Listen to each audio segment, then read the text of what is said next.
Hey everyone, this is Akenya the Empress, and today I actually wanted to talk about something that I've thought about a lot and spent a lot of time trying to observe and gather data around in the birth chart, which is neurodivergence and how we can see that, how it presents astrologically some markers that can point to that.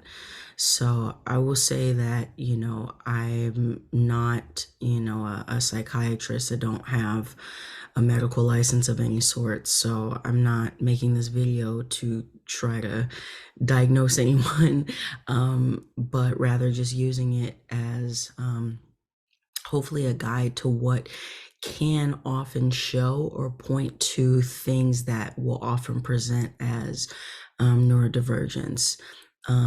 The thing that made me want to do this video is the recent interview that Amanda Seales had on Club Shay Shay, where she mentioned being diagnosed autistic. And there was a lot that kind of followed in terms of people feeling like, well, she wasn't clinically diagnosed and, it may not be valid, or is she just making this up to avoid accountability for all of the fallout she's had?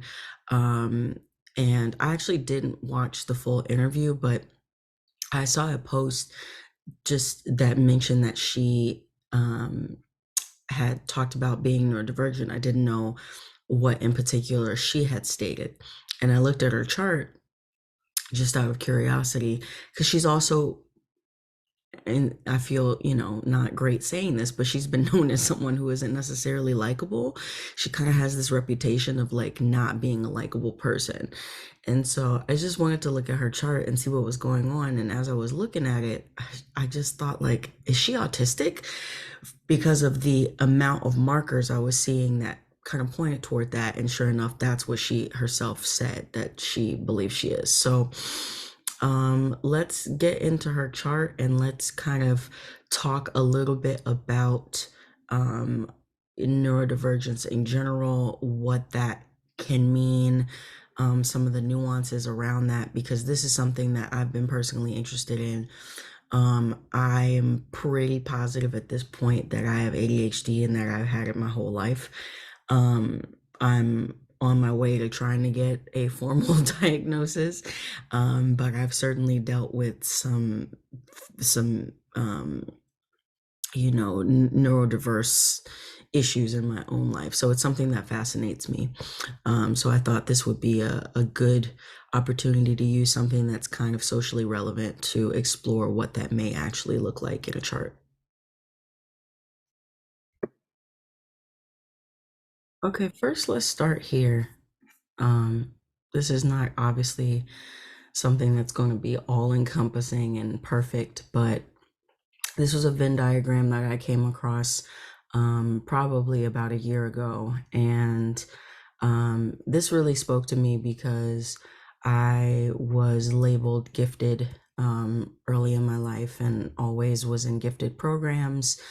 I also think that thinking about some of the difficulties I had in social interactions and in organization, time management, things that I've always struggled with, forgetfulness, difficulties with outbursts, especially like speaking out of turn a lot. I just realized that I probably have been ADHD my entire life, and there are ways in which it's progressed and gotten even more difficult to manage in my adult life, specifically the kind of like time management problems that can come with that. And then there was also speculation, I think, early in my life that I might be autistic or might be on the spectrum. So this is something that I looked at that kind of helped me find a little bit more clarity in terms of what might be going on for myself. But I wanted to pull this up because, neurodivergence is not something that is cookie cutter. It's going to present in myriad different ways, even with specific disorders, and neurodivergence today is used to mostly speak to ASD or autism spectrum disorder, or ADD and ADHD, or attention deficit disorder, attention deficit hyper disorder. So hyperactive disorder. And then I think some other things have started to be grouped into the neurodivergent spectrum, such as obsessive compulsive disorder, dyslexia sometimes, or general anxiety disorders, I think sometimes are also lumped in with neurodivergence. So this basically just speaks to your brain in terms of your processing, how you are perceiving and communicating, like perceiving information, communicating, perceiving social situations, and interacting with your external environment, and how you're able to successfully or unsuccessfully navigate that with ease or with finesse, can speak to where you are in terms of having more neurotypical behavior or neuroatypical, also known as neurodivergent behavior. So I just felt like this graph will be a good thing to keep in mind moving forward as we kind of get into this and look at Amanda's chart. Okay, I'm going to pull up her chart now.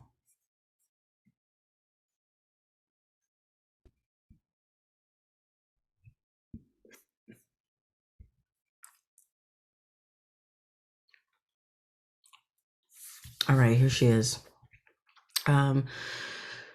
Okay, a few things I want to talk about with her, because there's a lot.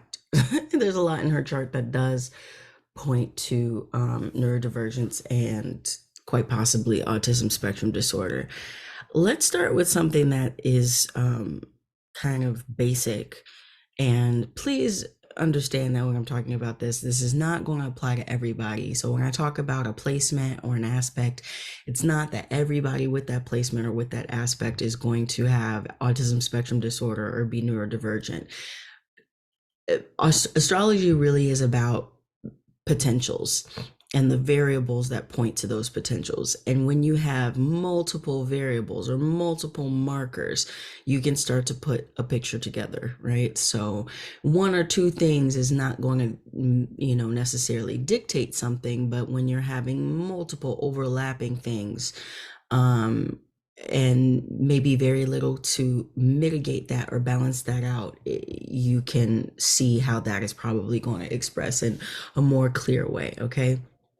So Amanda's a Virgo rising, and Virgo rising is a rising sign that can show some neurodivergence or even just social awkwardness, right? Why is that? Because quincunxes in general tend to create that energy or that kind of behavior.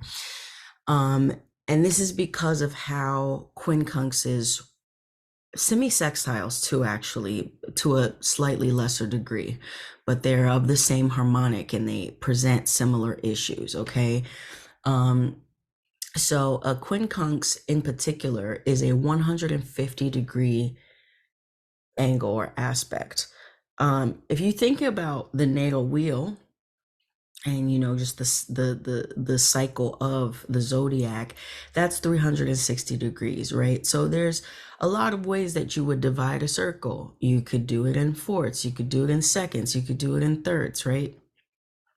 That's more standard or typical ways of dividing things. And then understanding that signs in the zodiac are placed, with those energetics naturally in mind. So something like Aries and Capricorn naturally sit at a 90-degree angle from one another, right? They have a naturally or innately square relationship. This is slightly advanced, but this is, what can help you in terms of understanding or breaking down a chart, okay? So the problem with the quincunx, 150 degrees or 5/12 of a circle, well, that's a very awkward way of dividing the wheel.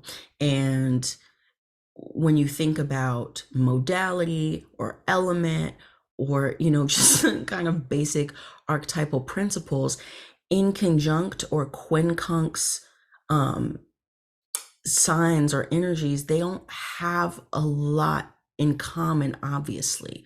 It's an awkward relationship that they have with each other. So, it's not like a square where there's, just kind of grinding, constant tension, or an opposition where there's back and forth and there's projection.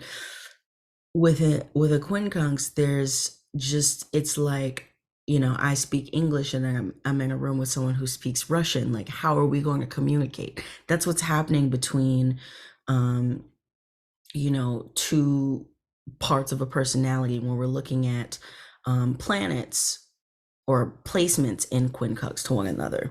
So the interesting thing about the chart when we're thinking about Virgo rising is the natural ruler of the first house is Aries, and Virgo sits 150 degrees away from Aries.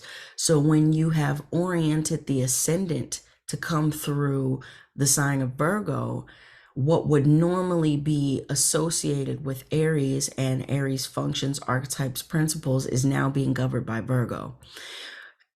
Not just that, but every other house cusp, because the ascendant creates the way that the rest of the chart is going to be set up. Every other house cusp is now quincunx. So every archetype, every theme, every principle and foundation that a house, which has to do with areas of our life, represents, we are experiencing through an inconjunct or a quincunx lens. This lends itself toward great feelings of awkwardness, um, great feelings of confusion, or wires getting crossed, or just the way that things would normally or typically be expressed or experienced, having a little bit of this awkward or off-kilter relationship. So all of the inconjunct signs to the ascendant, which would be Virgo, Scorpio, Pisces, and Taurus, can create some general, feelings of discomfort, awkwardness, uncertainty, difficulty when it comes to how we're navigating the life and navigating the environment. Now, this is not going to be, 100% definitive for every single person who has those rising signs. Again, that's one thing, although I will say that Virgo rising, in my opinion, is the most extreme of that expression, because of, even with something like Scorpio rising, right? Like, at least Scorpio and Aries have Mars in common. Like, literally, there's really nothing in common going on when we're putting, Virgo on the ascendant here, where typically, or more, naturally, before we have that further synthesis of what's going to be coming up on the horizon, typically that would be Aries. Okay, so that's one thing in and of itself that can create some potential issues. Okay, and I've actually known a lot of Virgo rising people in my life, and they all kind of report that, having just a kind of general sense of like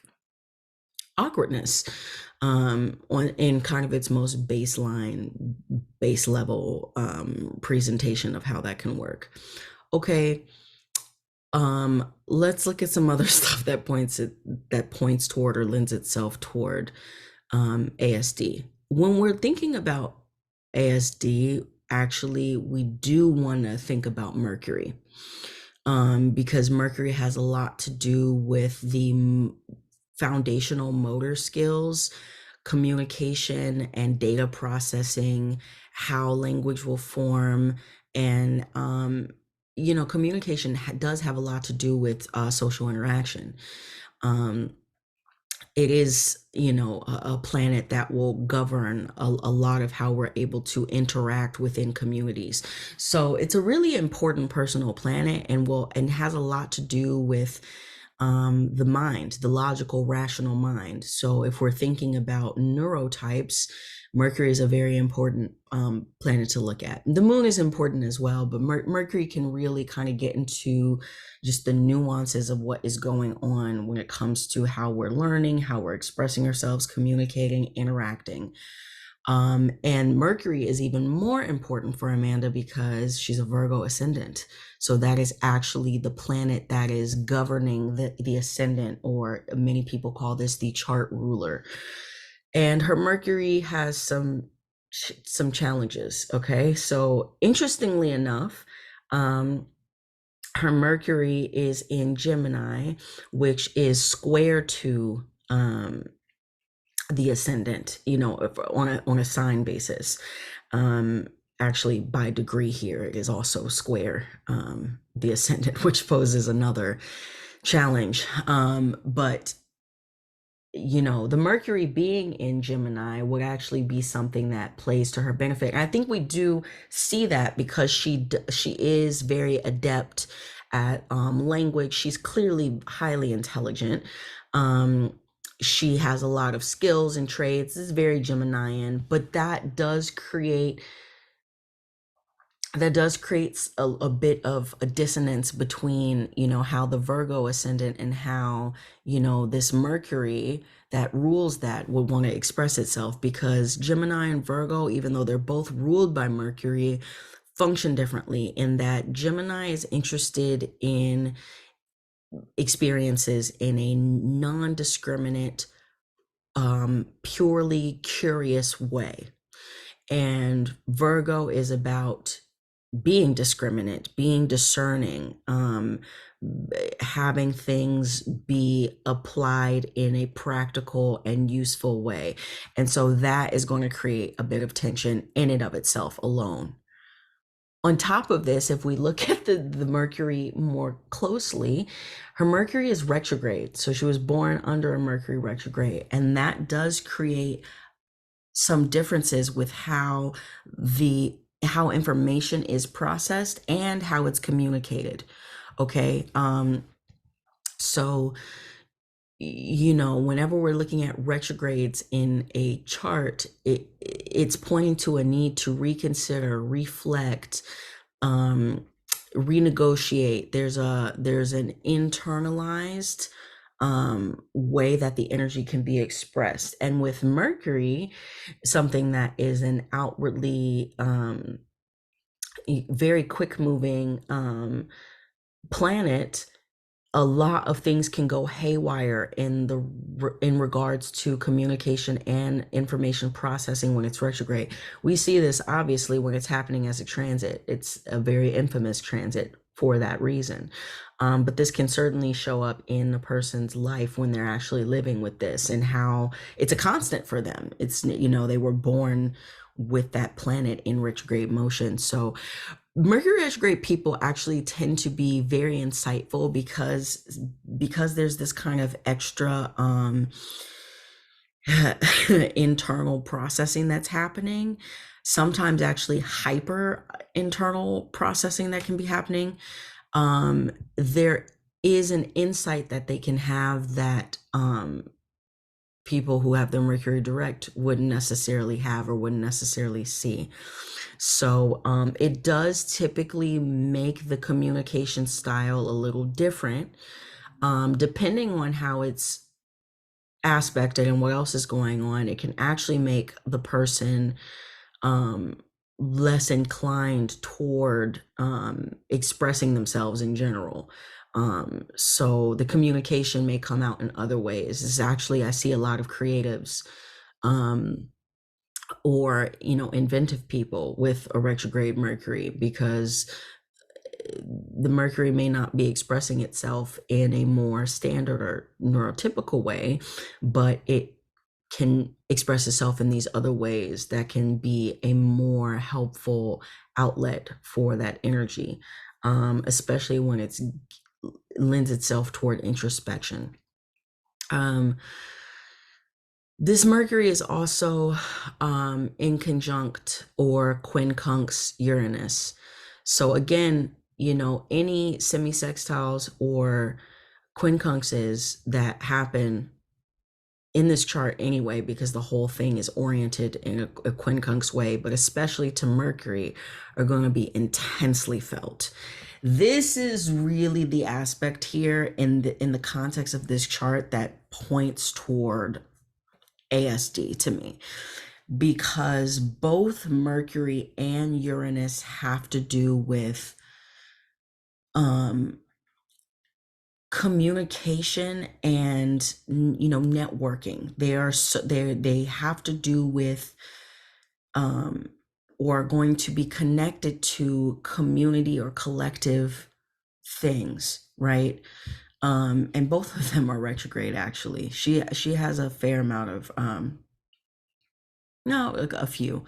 Neptune, Uranus, and Mercury are all retrograde in her chart. So people with Mercury, quincunx, Uranus, sometimes, first of all, they actually do tend to be very brilliant.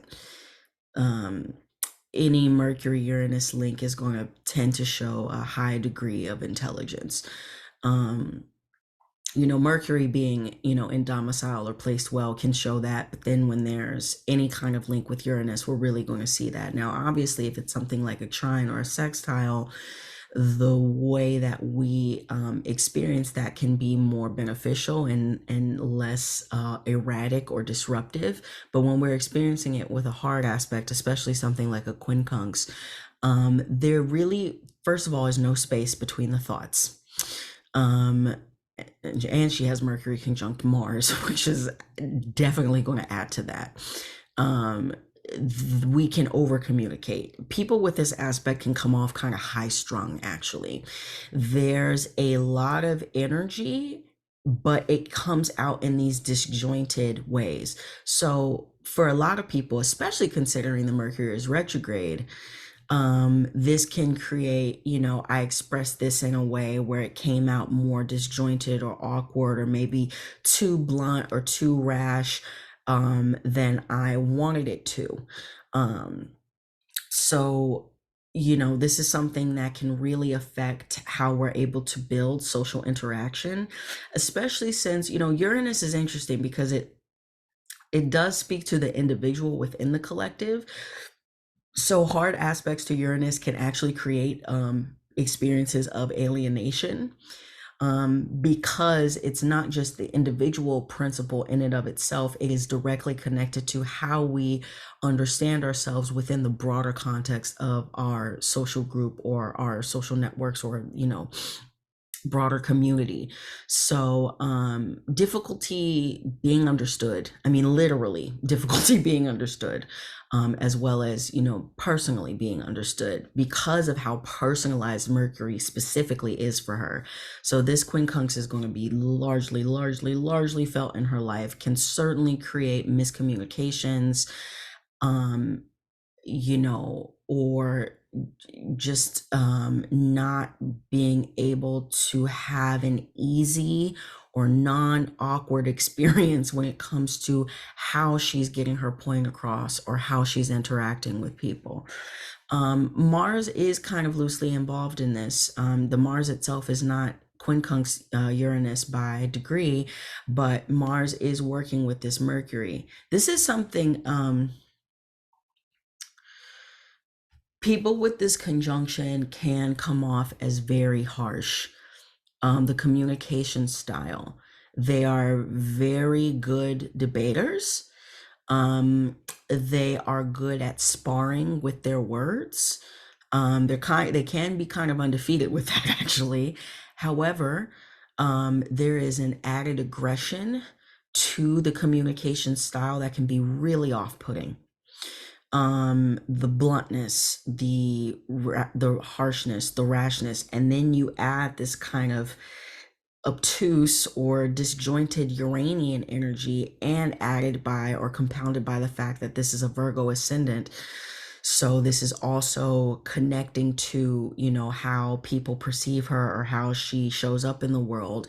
We're going to see someone who comes off as combative, high strung, and highly argumentative. Okay. So all of these things are building, all of these things are compounding. There's really, I haven't actually even tipped the iceberg with her. There's a lot going on with this in her chart. I want to actually take a slight detour, and then I'm going to come back to the fact that Mercury and Mars and the midheaven are opposite Neptune, because that's a lot. Especially Mars opposite Neptune, man. These are not easy aspects to live with. This is not an easy chart to navigate. I'm sure her life has been riddled with a lot of confusion, mainly rooted in not understanding how what she put in got the output.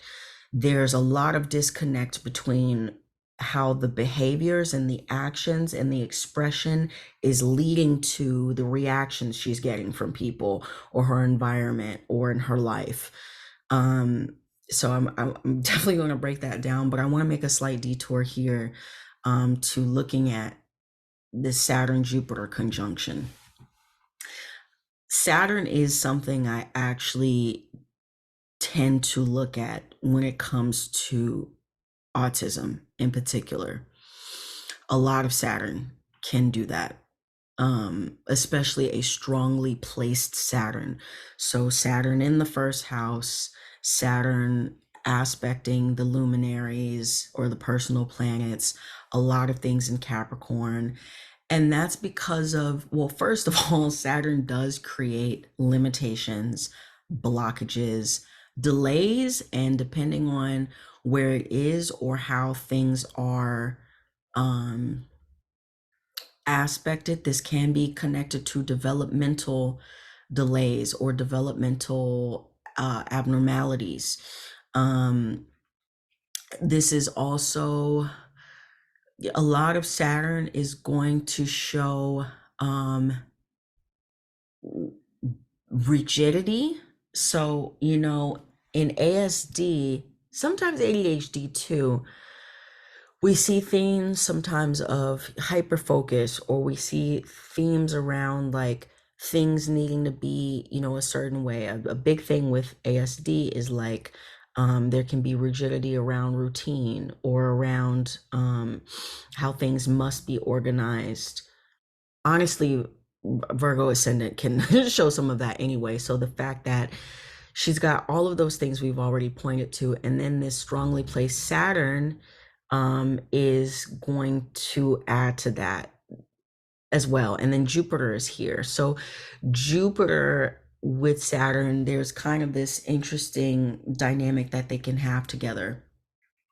I'm typically of the belief that the outer planets will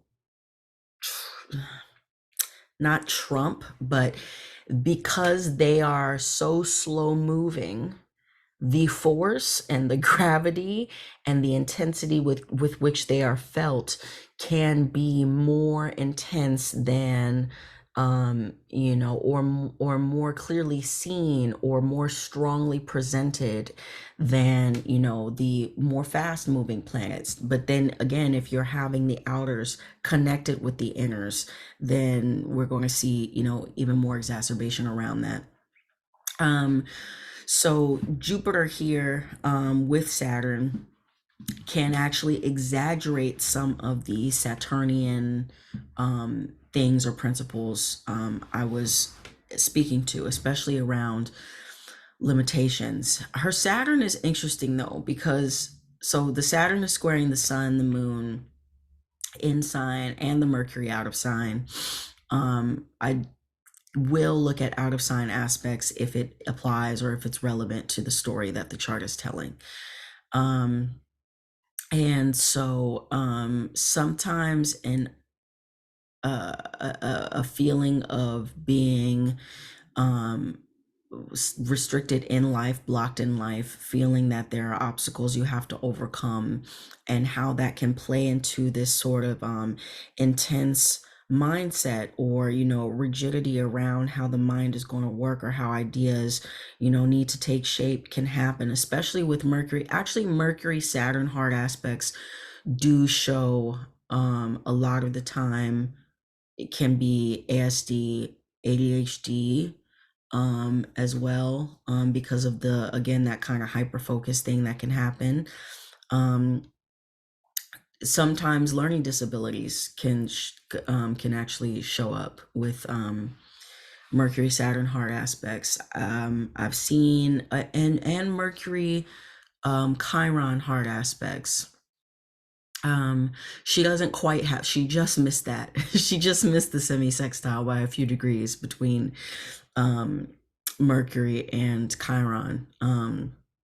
But she kind of sort of, I would count it with Mars. It is there with Mars, which can create other issues. But so, yeah, there's going to be some issues in that way. The Jupiter, in this case, can actually exaggerate or exacerbate that. It's interesting that she also has, the sun and moon. Wow, she was born like really, like exactly during a Cancer new moon, just only apart by 10 minutes. Um, so they're both square, this Jupiter Saturn conjunction, and the benefits of Jupiter will still show up. It's not that, the benefic influence of Jupiter can't be felt, but Saturn can create a damper on things. The interesting thing, though, with the Jupiter side of this is Moon Jupiter hard aspects do show difficulty with emotional intelligence. Um, because literally the moon is, emotional conditioning, processing how we experience our feelings, and Jupiter can exaggerate and blow things out of proportion, especially in hard aspect. The quincunx would be the worst of that, but we can see difficulties with that with the square as well. So, this can create big emotional responses that can be difficult to understand, and difficulty understanding or naming emotions, or even with emotional regulation, are things that we certainly see with neurodivergence. So that does show up in her chart as well. The reason why I said her Saturn is also interesting, though, is because there's a square here to Neptune, which is going to bring us back to the Neptune issues that are going on here, which is going to create issues with boundaries. Okay, big issues with boundaries. This is being articulated multiple times in the chart by the fact that it's an angular Neptune, and it's squaring the ascendant. It's on the IC, it's opposite the MC, so it's also squaring the descendant. It is opposing Mercury and Mars. It is squaring Saturn. It is an out of sign square, but it's still there. So taking things too far, or doing too much too soon, in ways that can be like, why are you doing this? Like, why are you sometimes it can actually show up as like over generosity. So like, you just met someone, you really really like them, and like you're buying them presents, or like you trying to spend all this time with them, and like the actual boundaries or appropriateness of what the relationship is hasn't even been established yet. I know this very well. I actually have the Mars Neptune opposition angularly as well, except my Mars is on the descendant and my Neptune is on the ascendant along with Uranus. So issues understanding what is appropriate in terms of how we put our energy out there. Sometimes this can actually show up as, because oppositions have a push and pull between them. So sometimes this is going to show up as the aggression, or the Martian part of us and the action we take not being activated enough. So being taken advantage of, or being a pushover, not knowing how to appropriately stand up for ourselves. Then it can also show up as being overly aggressive and doing just too much, especially too much too soon when it comes to, what we're trying to achieve, especially, with Neptune things. So this can be our dreams and our ambitions. And in a way, this can actually create someone who is really able to fight for their dreams and can be quite inspiring. And I think she is that, for sure. But also, when it comes to other Neptunian things, which can be romance or glamour or a romanticized ideal of someone, we can really have issues with how far really what's happening here is we're reaching so far outside of ourselves.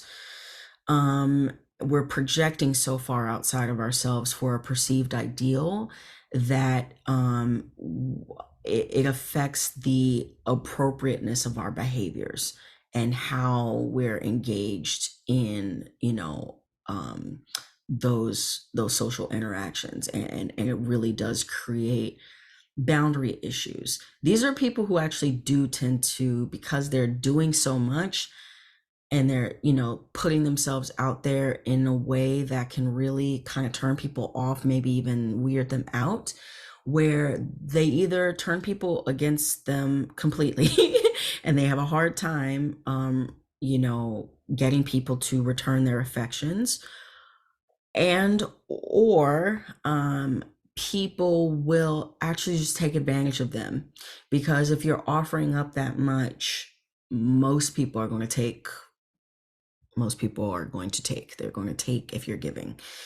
And so there's this weird disillusionment that can happen, because the person with the Mars Neptune opposition actually has expectations, even if those expectations are benevolent or altruistic, although they will be self-motivated, because we're not seeing the Mars clearly here, right? We're not seeing how the Mars is involved in this, right? Or how we're willing to use our Mars to get the Neptune, the dreams, the idealizations, the fantasies.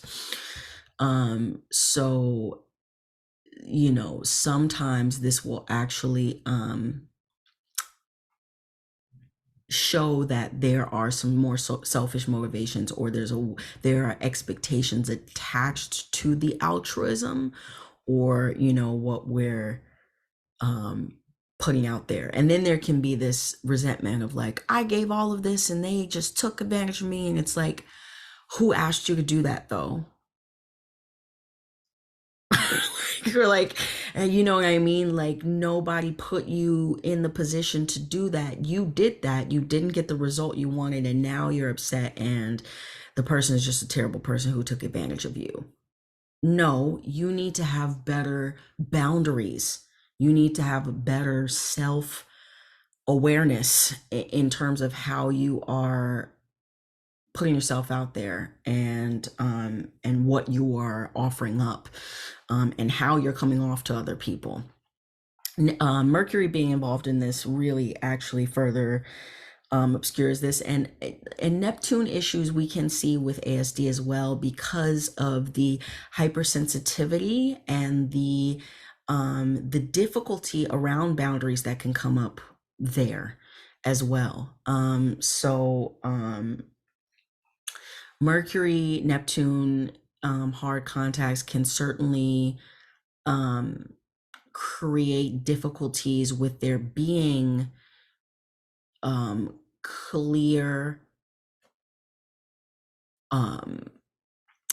communication or even perception, right? There can be a lot of projection happening in terms of what we are seeing, and how we're interpreting that. And then that can create disillusionment in terms of, this literally wasn't what I thought it was. This can actually, sometimes hard Mercury Neptune aspects, especially if there's a right combination of stuff, maybe Saturn as well, or Mercury even in a sign that is Neptunized. I've seen this show up as learning disabilities as well. So, or dyslexia, because we're literally not perceiving the information is not being organized properly. So another thing I will talk about in her chart that points toward some neurodivergence and quite highly likely issues with ASD is the fact that she has Mars and Venus semi-square. So Mars and Venus hard aspects also create social problems because the way that we're going about getting something and the end result, especially with Venus being kind of the what it is we want and our social nature, so how we socialize, um, it is not aligned. So timing, again, we already pointed to the timing issues with the Mars Neptune stuff. And Neptune and Venus have some things in common because they're both passive, they're both receptive energies. Neptune is often known as the higher octave of Venus in terms of the fact that it speaks to, the things that we idealize and fantasize around above all. And can speak to, romance a great deal of the time. But Venus is going to encompass some of those things as well. More importantly, Venus really has to do with our self-esteem first and foremost, because our self-esteem will influence how we build relationship and what we're willing to accept. So hard aspects to Venus are not necessarily on our side when it comes to that. But also it does speak to our social nature, our how we socialize, what our love languages are, what our social groups will be like, right? So Mars, Venus, hard aspects create difficulty with achieving that with success. And Mars does have a lot to do with our timing. It's the action we take, our behaviors, our expression, the active agent of desire. And timing and strategy has a lot to do with whether you're going to be poised for success when it comes to achieving what it is you're trying to get, whether that's with another person or even something for yourself. So, this is another one that can create the feeling that, people get the feeling that you're too aggressive. You can be too demanding when it's time to actually be more, passive. And then there can be times on the flip side of this where, there can be passivity in situations where that's actually not the right approach to take. So approach, strategy, and timing is off.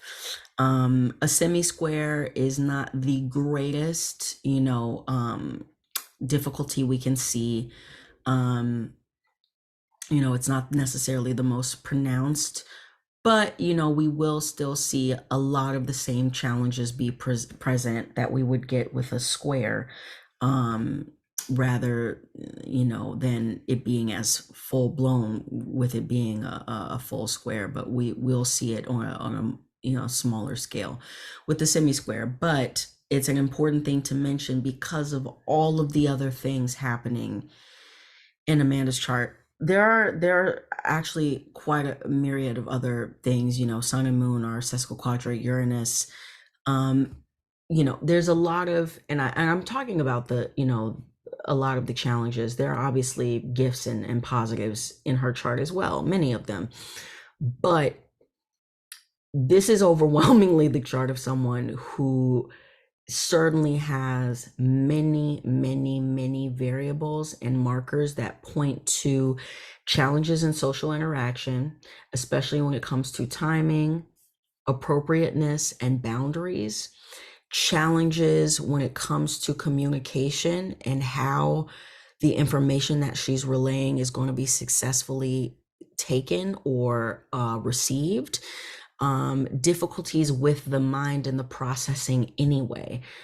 Even though there's a lot of brilliance and intellect here, there's also a lot of obscuring and even tendency when we're thinking about the Saturnian part of this to maybe get overly meticulous, neurotic, rigid, maybe even myopic. there's actually this strange push-pull between having, big dreams, big visions, big ideals, big sweeping, grandiose desires and even projections of the self, but the self-esteem itself isn't that great in her chart, and she can get caught in ruts easily because of the way that we can get stuck and locked in and rigid when it comes to the Saturnian part of that, and the ways in which we can be just utterly disorganized when it comes to the Uranian part of that, and awkward, and the ways in which we can be inappropriate or disillusioned around what it is we're actually perceiving on the Neptune side of that. So, if I saw this in a client, I would certainly talk about all of those things. I would not be surprised if my client said that they were ASD. She might even have a comorbidity of ADHD, honestly. With the Mercury Mars with the in conjunction or the quincunx to Uranus. Uranus is in the third. Neptune is also technically in the third. There's just a lot. There's a lot going on in that regard for her. This is quite overwhelming, actually, to see this many aspects, this many placements, this many things lend itself toward that. So for those of you all who think she's making it up or, exaggerating, or just saying this and, it's not valid because she didn't get a clinical diagnosis. First of all, clinical diagnoses are certainly helpful, but being able to understand some things, read some literature, and do some self reflection and introspection that can point toward us really understanding that we probably have that, is certainly valuable. So, self-diagnosis may not be an end all be all when it comes to, some kind of official stamp, but it's useful and it's not invalid, and she knows her life and the experiences she's had. And so, this is something that makes sense to me in terms of how she would have gotten to that conclusion, because I looked at her chart and in about 1 minute got to that conclusion myself. So just to recap, an overwhelm of Saturn can do it. In a lot of cases, Neptune aspecting the mainly more of the externalized planets, so Sun, Mars, the Yang planets, sometimes Mercury. Mercury's kind of neutral, but Mercury and Neptune are antithetical. So certainly aspects with that, or hard aspects with that, can do it. Virgo ascendant is one that puts someone at a disadvantage to feeling quite socially awkward or out of place or disjointed, or having a lot of blind spots in and of itself. Not saying everybody with that rising sign, or with Mercury Neptune hard aspects, or with Mars opposite Neptune, or with Saturn in the first house, right, is going to have that. But when you have literally like 20 things combined that point to that, yeah, I think it's safe to say that you're probably experiencing that in a great deal, and in a way that is so overwhelming that it can create actual neurodivergence, and Mars Venus hard aspects as well sometimes. So I hope this was informative. I might do some follow-ups in the future that can really kind of break down, because I was talking about this more from the vantage point of her chart, but we, could maybe break down the nuances of like, what's the difference between like Mercury opposite Saturn versus square versus in conjunct, and, that kind of thing.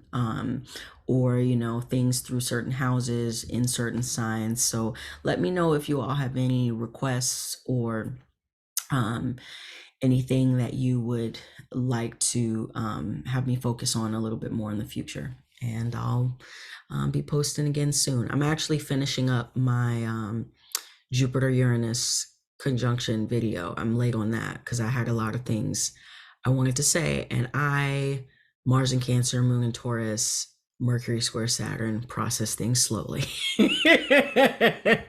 So it takes me a little minute. I'm going to be posting mine a week later than everybody else, but that's okay because the information will be valuable. So, yeah, stay tuned and I'll see you all soon.